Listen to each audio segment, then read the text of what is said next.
This thing's cool, though.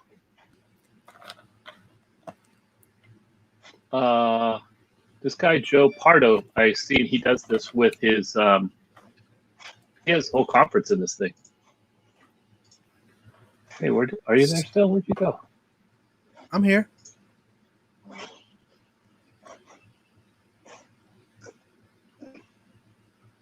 It has a real delay on the YouTube, though.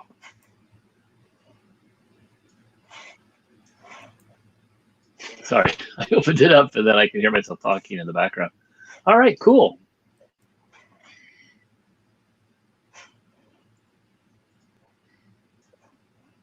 Oh. So if I go this way.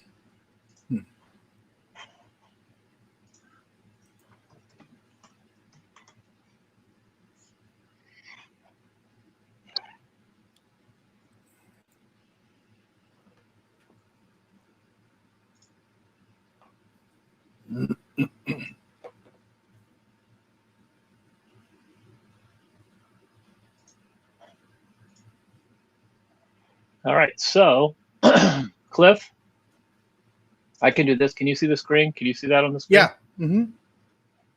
Says hi, Cliff. Yeah. Oh, let me see if All I right, can so if people come in and if people come in, I can and ask questions. I can throw these on the screen if you'd like me to.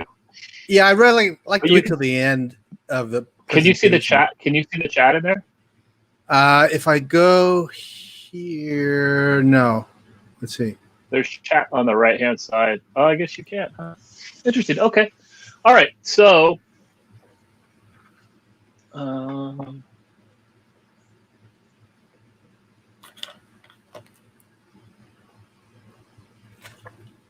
three watching right now. Okay. So why don't we get started, Cliff? Why don't you? First off, I wanted to say thank you for coming and doing this. I'm excited to hear about your podcast.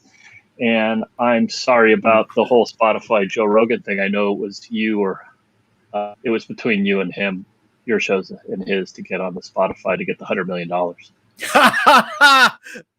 Yeah, that's a big mistake. I would love to be able to report that I was the recipient of $100 million deal from Spotify. Yeah. But I'm interested to hear about your podcast. So why don't you just go ahead and get started and we'll just start rolling. Okay. So, hello, everyone. And you hear me? Hello? Can you hear me?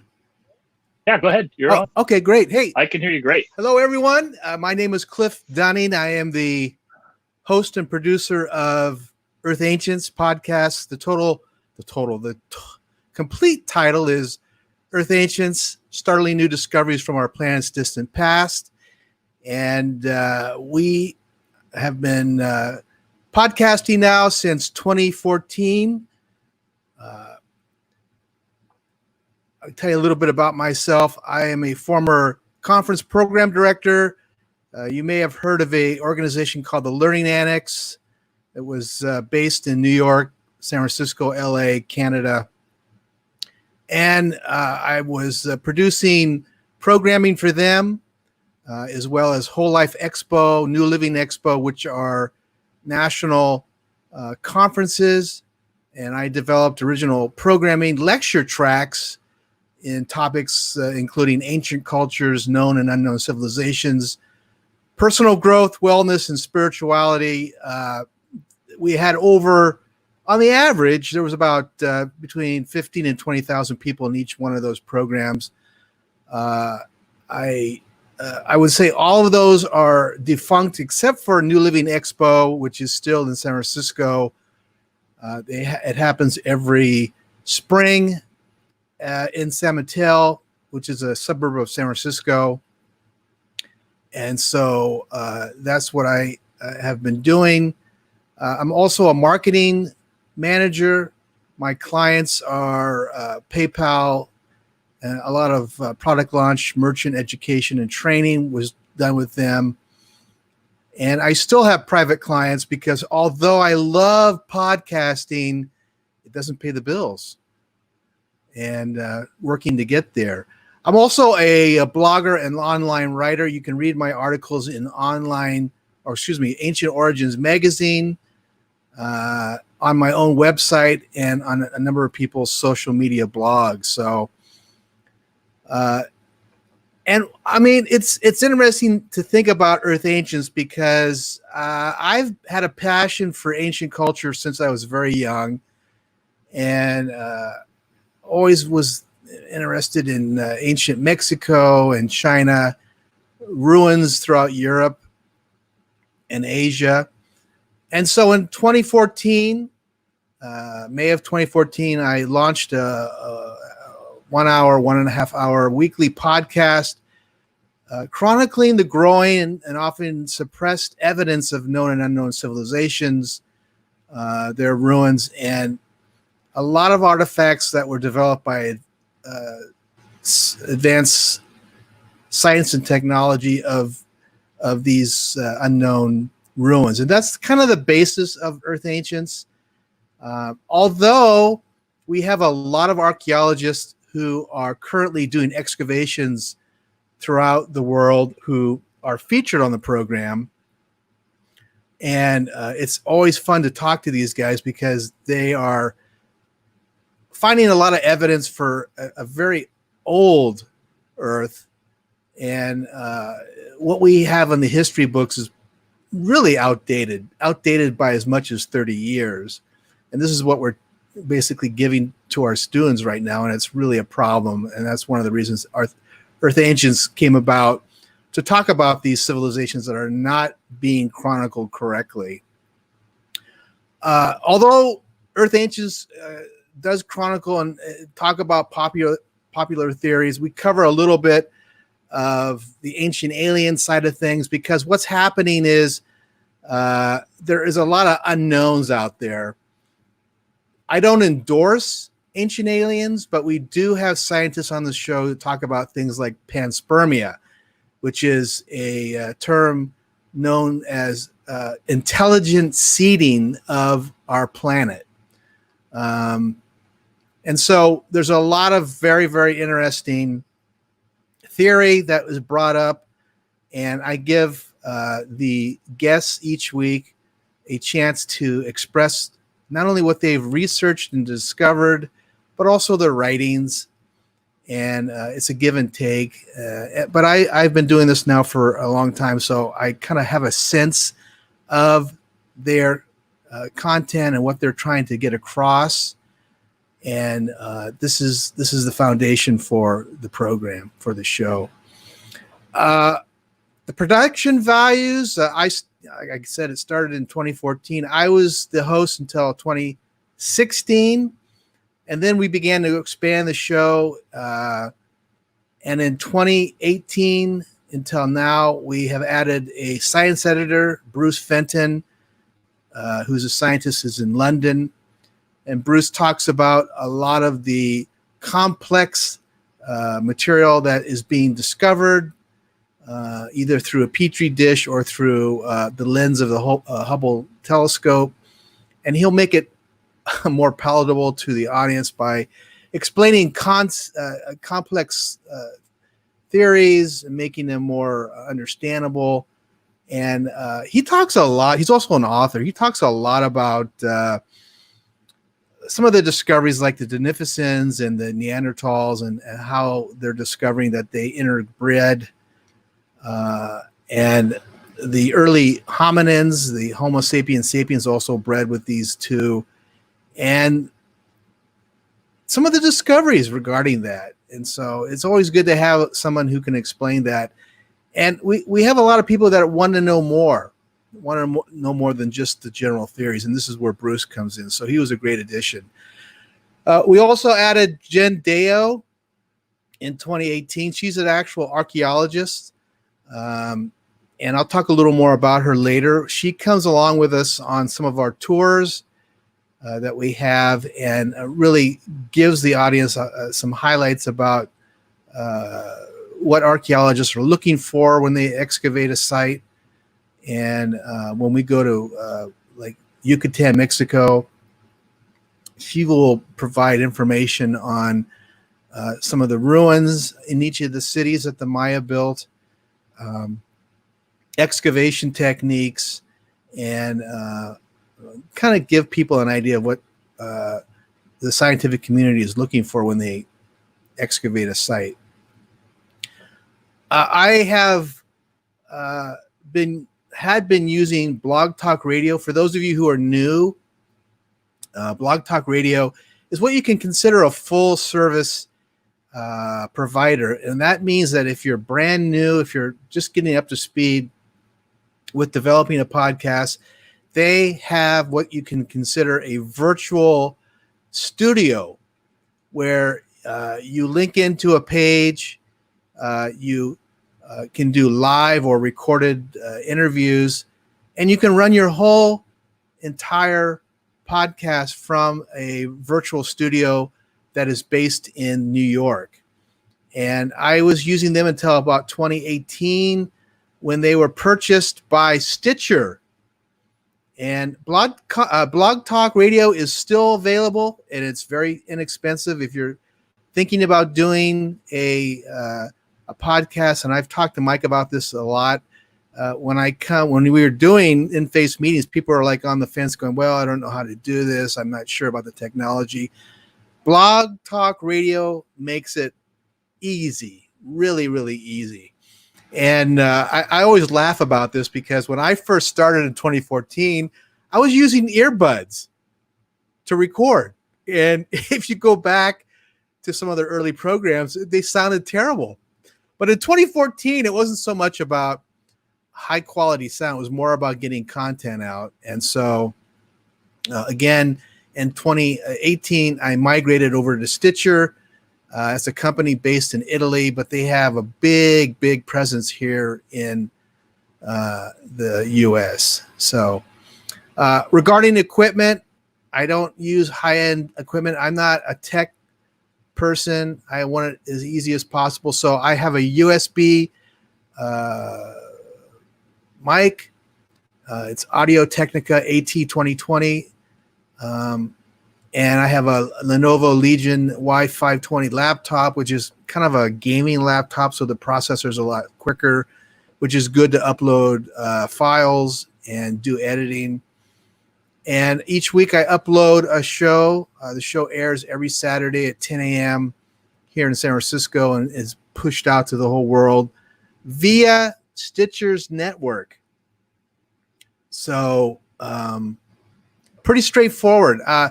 Some people are very much into sound, and they have all kinds of mixing boards and sound editors as they're recording. And I just find it too much of a distraction. And again, I am not a techie, so USB is the way to go.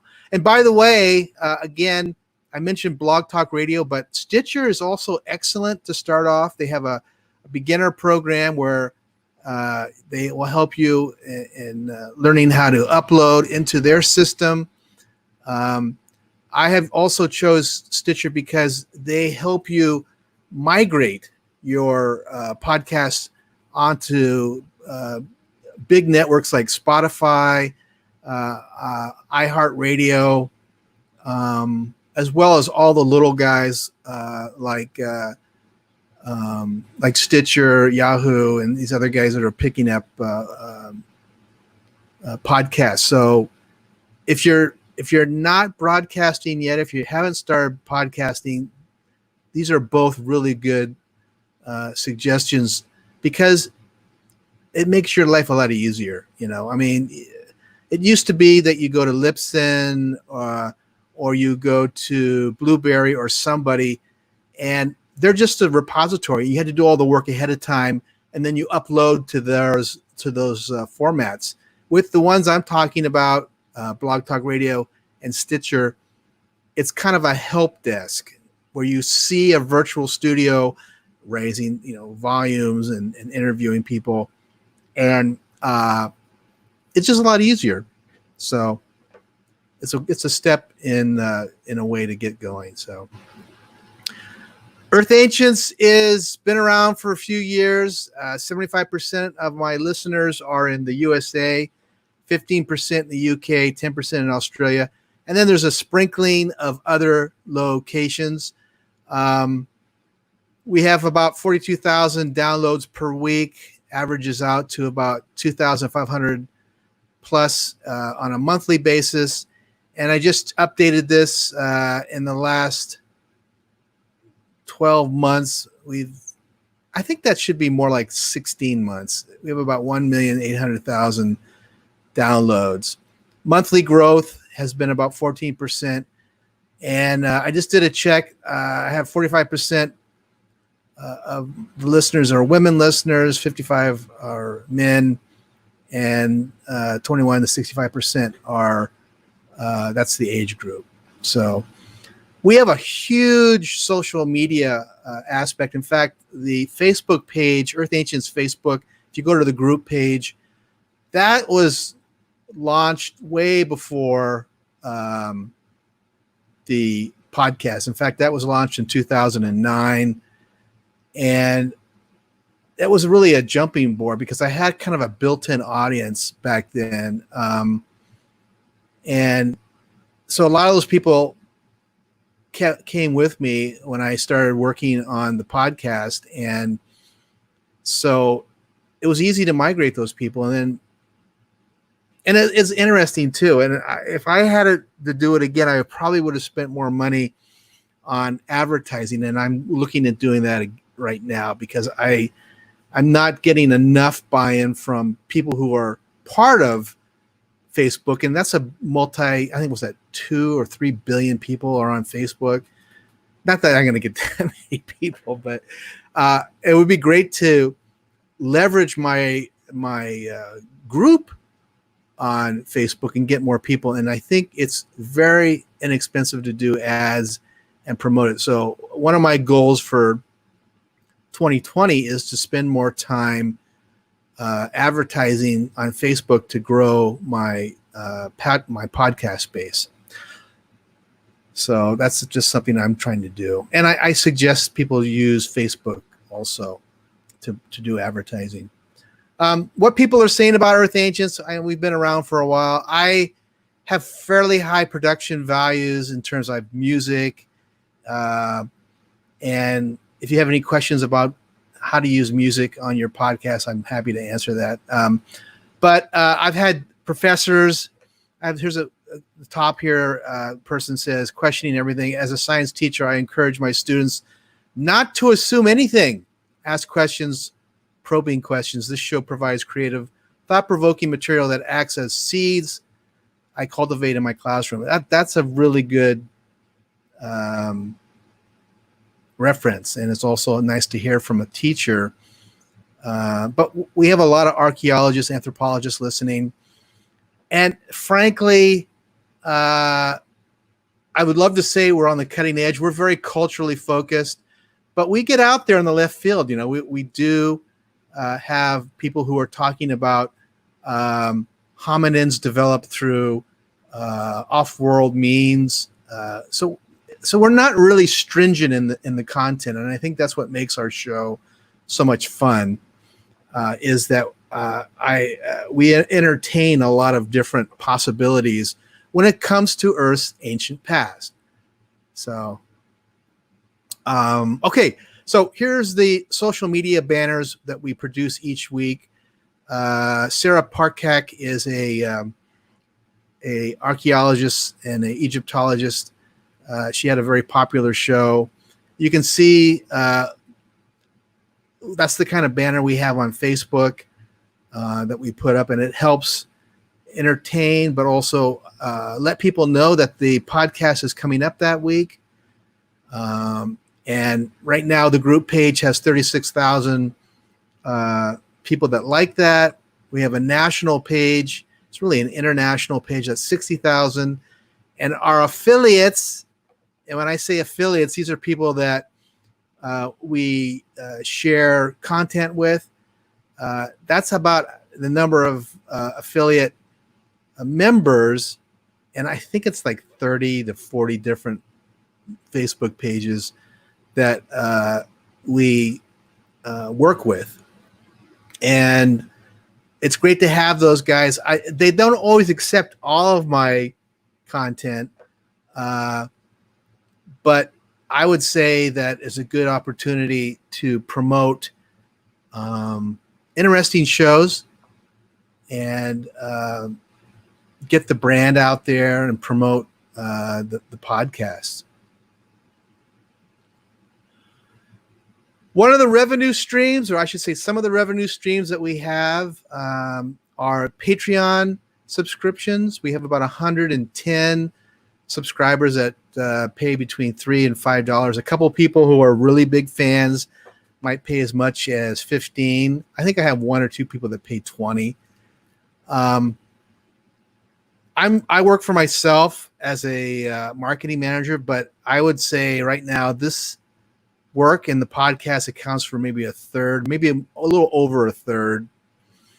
And so I sprinkle in some other things. We started doing tours about 4 years ago. Was it 3 years ago? 4 years ago. And we were going to Mexico, and I was using a company, a tour agency that kind of understood where we're coming from. We're into not only the excavations, the archaeology of these places, these ancient cultures, but also the next level. And what's the next level? The next level is subtle energy. A lot of these sites are built on telluric fields, which is another word for ley lines. And if you don't know what that is, there are certain areas on the earth that have energy that comes up in the form of telluric fields. They're measurable. They're actually at places like Stonehenge, Avebury, Giza Plateau, the Great Pyramid, is built over a ley line. And in Mexico, there are pyramidal structures. The most well-known is Chichen Itza, that's built over a ley line. And so there was a time you could climb that pyramid, and when you got to the top, you got blasted with energy. It was like you're standing on a electrical socket, but not that intense. It was a slow, rhythmic movement that would pass through your body. And so we talk about that. And so in our tours, which we do twice yearly, we introduce people into the full spectrum of what the ancients were all about, which is working with subtle energy. I was lucky to finish our Mexico tour right as the pandemic was hitting. We ended it March 15th, and the next day, the president of the United States announced that he was closing the Mexican-American border. About 2 hours later, I got an email from my carrier airlines, and they said, you better get a plane flight home because we can't guarantee you'll get home after this weekend. So it was beautiful because our entire tour had ended. People were beginning to go home, and I was hoping to stay a few days extra. But anyhow, we got through. I left early. It was a great tour. Now, the problem is that we're trying to do our second tour to Egypt, which is just a fabulous place to tour, by the way. But it's in October of this year. It's going to be the 6th to the 18th.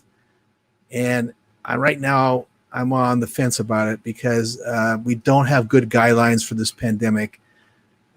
We don't have general guidelines. We don't have flight guidelines. And it's a real iffy situation. So probably by the end of June, if we don't have national guidelines, I'm probably going to have to push the tour to 2021. But the point of this slide is, here's a picture. This is the group.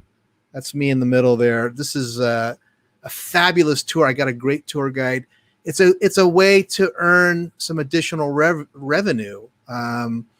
And when you have a large group, it's I'll let you do the math. It's like $400 per person. We had 21 people last time. Do the math. That's one area. The next area is Stitcher, offers a monetization program for all their podcasts. And what that means is that you get a percentage of everyone who downloads the podcast. And I have pre-roll, mid-roll, and outro roll or end roll ads that Stitcher presents. The good and bad of that is it's a nice way to make some money. The bad is you don't have a choice on the ads they run. They run anything from insurance to what else do they run? Razors, personal care products, alcohol. And I mean, it'd be nice if you could, choose what you have on your show, but that's one of the negatives. So that's something to consider if you get into the monetization program. But the good thing about that is you can earn from, if you do a daily show, I've heard people making 80 to 100,000 a year on these monetization programs. There's a lot of work, but that's a living. 100 grand a year is a living. I mean, that's amazing. So what I try to do, and my goal is to move outside of the Stitcher monetization program, is to work with direct sponsors. And I have sponsors on Podcorn, which is a new sponsorship program for podcasts, and Advertise Cast, which is the real heavy hitters. And I've had a number of ads from them. But in the long run, they're really working with people who can deliver 50, 80 to 100,000 downloads per episode. And that's really, really that's a challenge. If I look at my downloads per episode, it's probably under 20,000. And that's not really sexy for a lot of these guys, and I've gotten ads from them, but it's sporadic. And so for me, the goal is to have more direct contact sponsors that I reach out and find that it's a good fit. That takes more time. It takes more energy, but there's a greater satisfaction because it's somebody that you feel fits your theme, your program. And so, check out Podcorn and Advertise Cast. Those are two of the best, and they're very, very active. Now, in the beginning of the show, Mike mentioned Joe Rogan and his $100 million deal. That's opening the doors for all of us. And so I think sponsorships are going to grow as more of these high profile podcasts gain more attention. So, Rogan's one of the top podcasters in the world.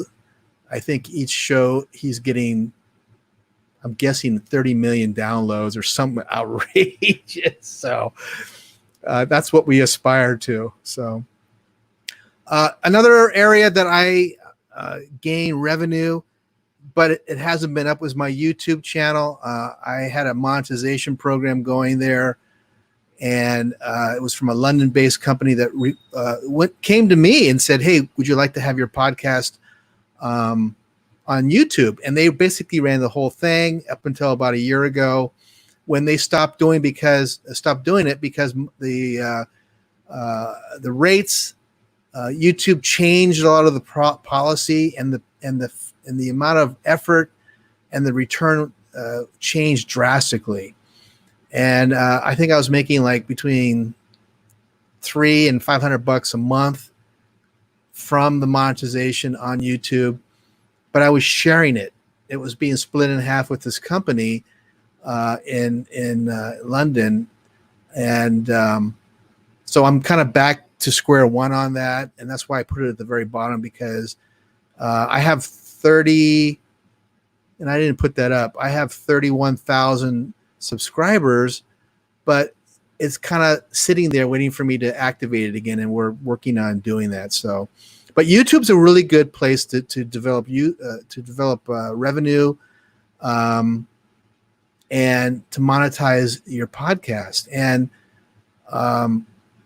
some people do it, have a podcast as a pleasure. I have started out doing it as a pleasurable thing, but I have gotten to the point now where I would love to do it full time. And I've paid my dues, but you got to get out there. You got to spend that amount of time each week to go out there and get sponsors and see how much revenue you can generate from that.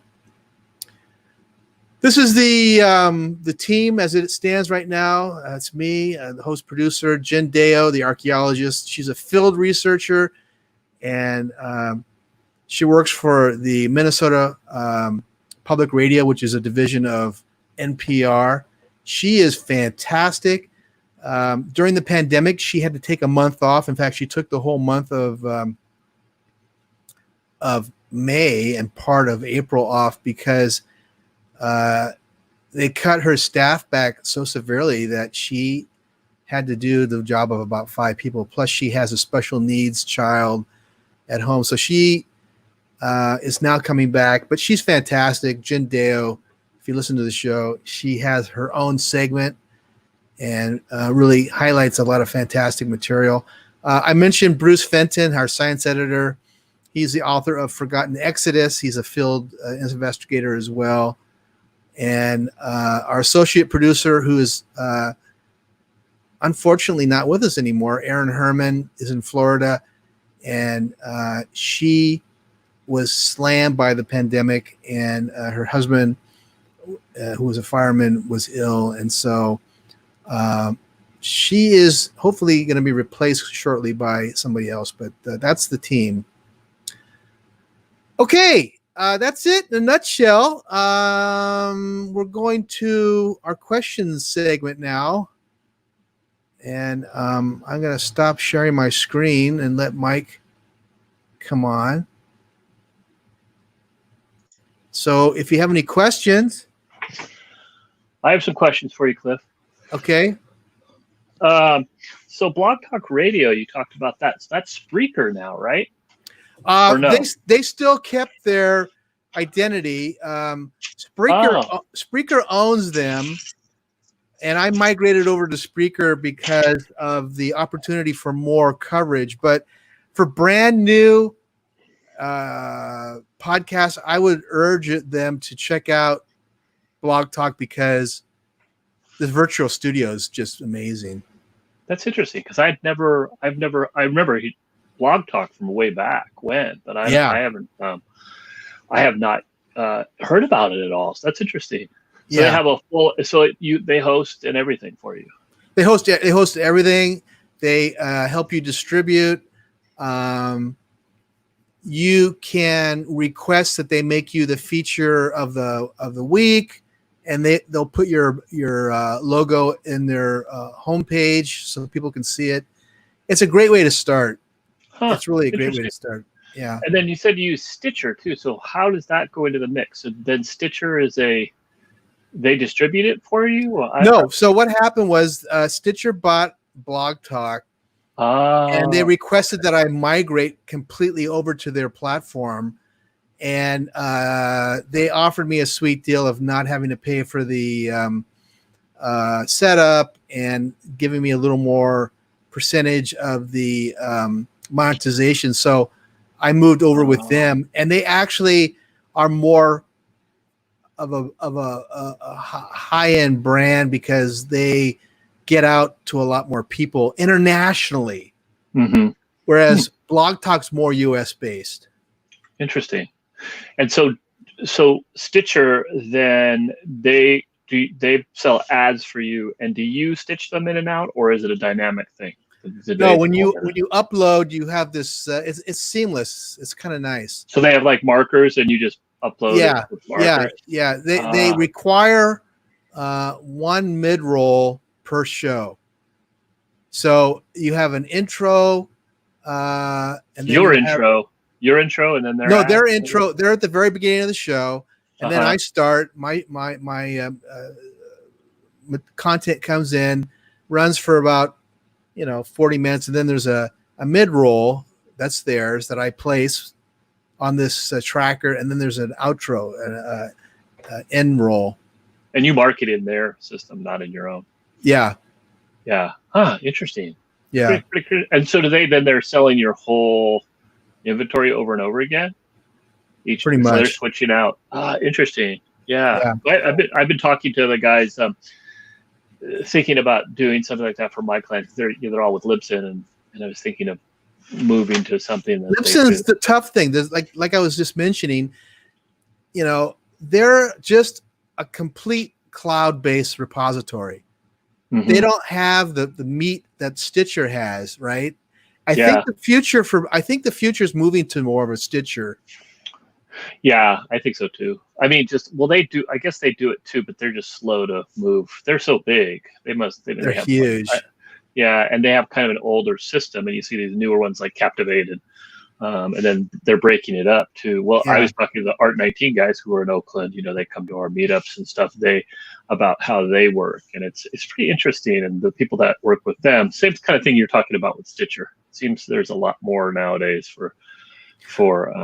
Well, I mean, it'd be nice for a new say you're a new podcast. You've been doing it for 6 months to a year. This is a way for you to make a couple bucks, a few $100, and you can plow that back into marketing or or equipment, or beginning to fine tune your show with that little extra money. I mean. Right. My goal is to do it 100%, but it's not there yet. Yeah. But you have how many shows have you done now? How many total?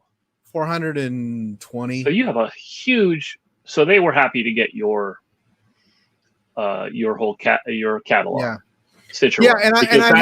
Because that makes sense. If the long tail of it all is like someone who loves it's going to listen to all of them, kind of a thing. And I don't think Rogan's I don't think he's that unique. I think you're going to see, like I just read, I sent the article to people on this big purchase, but Apple, Google, and a lot of other people are starting their own networks, and they're buying people up. Spotify's buying big podcasts up. Hey, if someone said to me, Cliff, here's $100,000. We want you to come on to Spotify. I would have no problem with it, except if they said this is proprietary.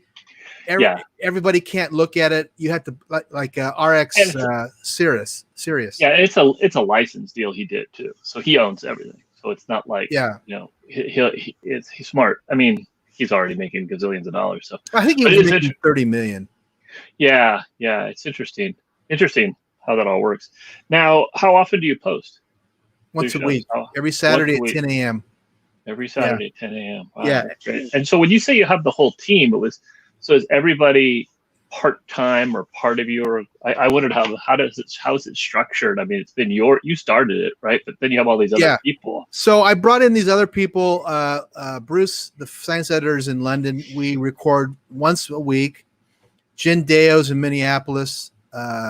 She's in St. Paul, Minnesota, and I record with her 1 day a week. I have 1 day or 2 days that I interview, because I interview people around the world. Mm-hmm. And so segments on your show then with these different people? Or? Nothing's live anymore. Yeah. No, yeah, I know. Well, this is right now we're live. We're live right now. But when I first started, I did 100% live. And that's I actually prefer to edit myself, because I'll have a day where I'll be lost in thought, and you'll be like, and that just drives people nuts. Yeah. And so I can edit that out. I can also run the entire piece with music and everything through a level editor, and it just sounds a lot better. What do you use for that? You use a Levelator, or are you using something else? I use Levelator, but I've been also playing with a new offer. It's not too new. It's been out for a few years. It's the Adobe Audition. Oh, yeah. And I they use have a lot of nice tools. Yeah, I've heard that. I've never used it. I use Aphonic too. I mean, I have all kinds of things. I've been trying to figure out a good way to use for all my clients, because it seems like I do all kinds of different stuff for different people. But I'd like to have it more streamlined. But I've been using Aphonic too. Aphonic. I don't know if you ever tried that, but I used Levelator for years. Levelator is really, really great if you're starting out, because you just dump it in there. I don't understand why they stopped doing it. I think they lost one of their engineers. I was in the impression from a friend that he was going to work on a 2.0 version of it, and he still may.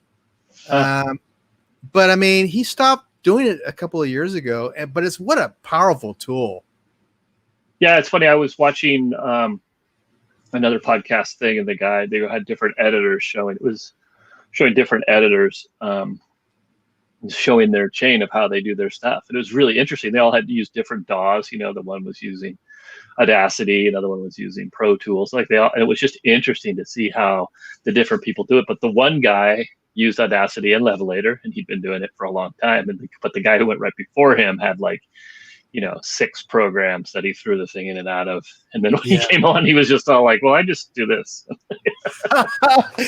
I mean, if it sounds good, it sounds good. I mean, I get like anything else, right? I mean, you can hammer away at something and make it completely perfect. There's so many great tools, but as you said earlier, it's like, it's not more, but a big part of it is you work on your content, or do you work on your editing, or you do both? I mean, but I'm finding that Levelator is great for basics, but I have every year I kind of add a new dimension and music to a segment or something like that. And if you have a lot of complex music, Levelator begins to fail.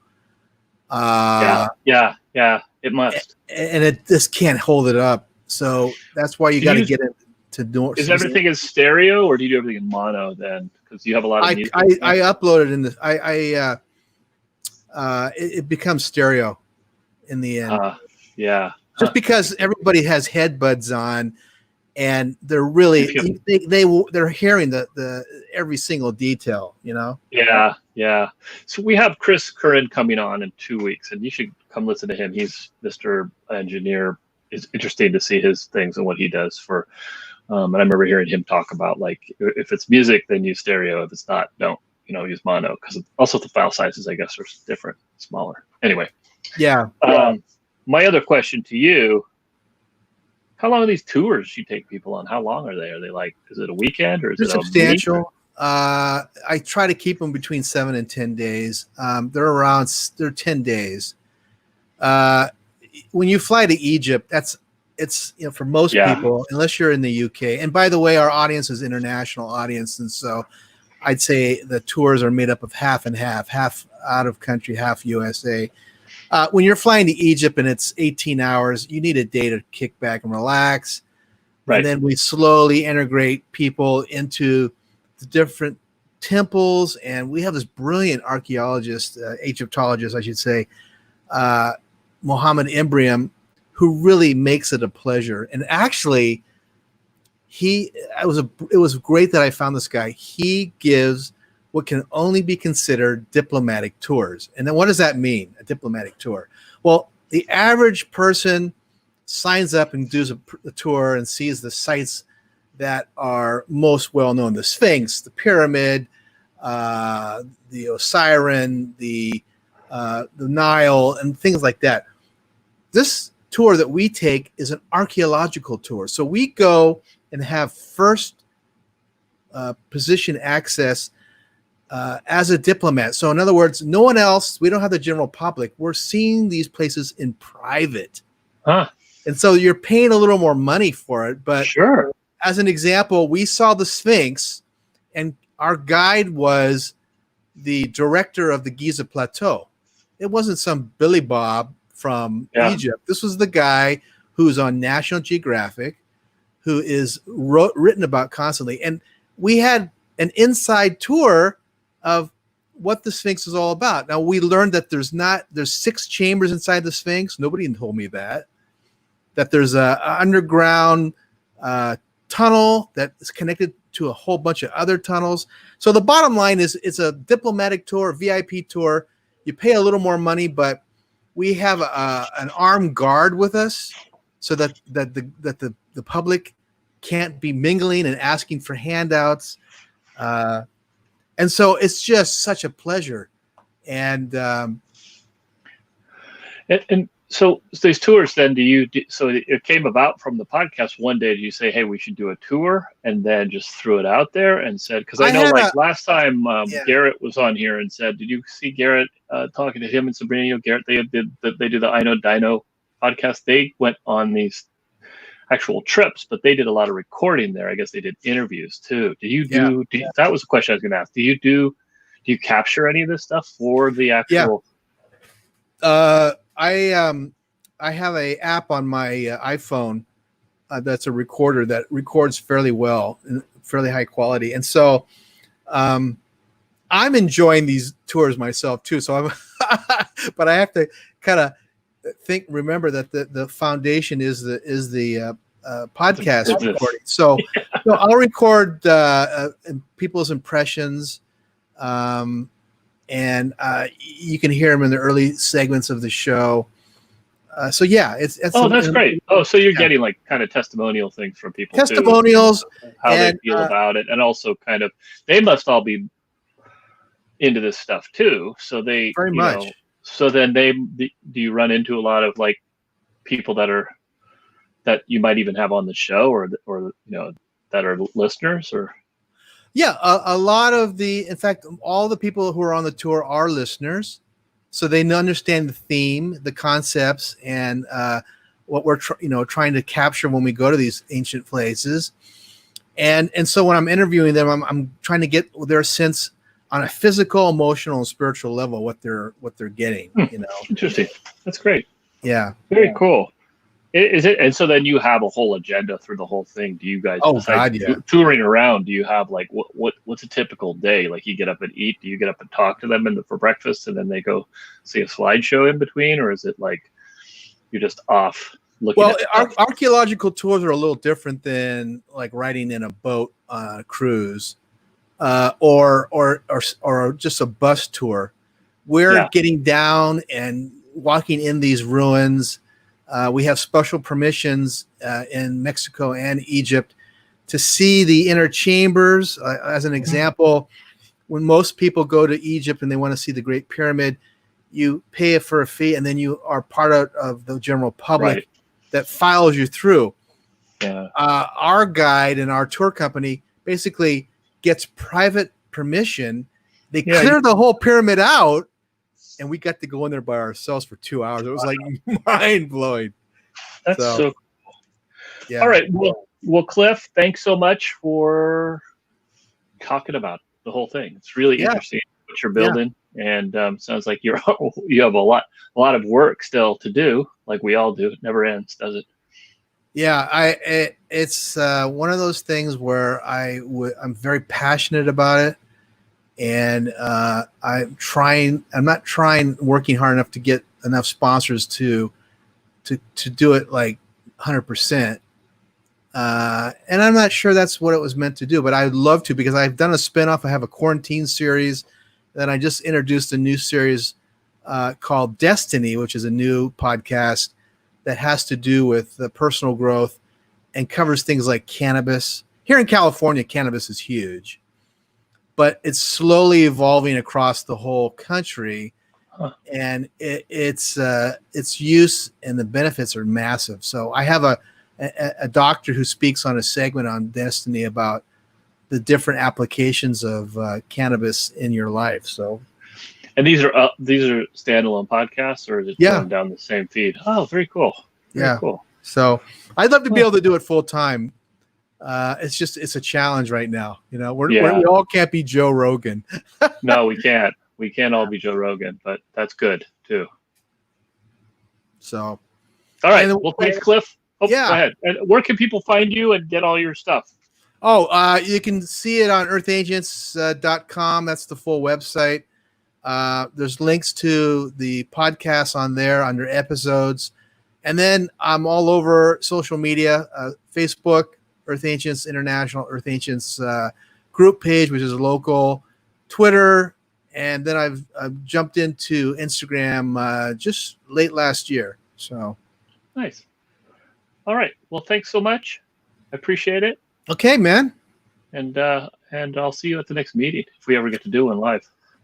I don't know. I hope by the summertime you'll be able to get back into the library or something. Yeah, or back at Studio to Be or somewhere new. Yeah. All right. Well, thanks so much, Cliff. Okay, Mike.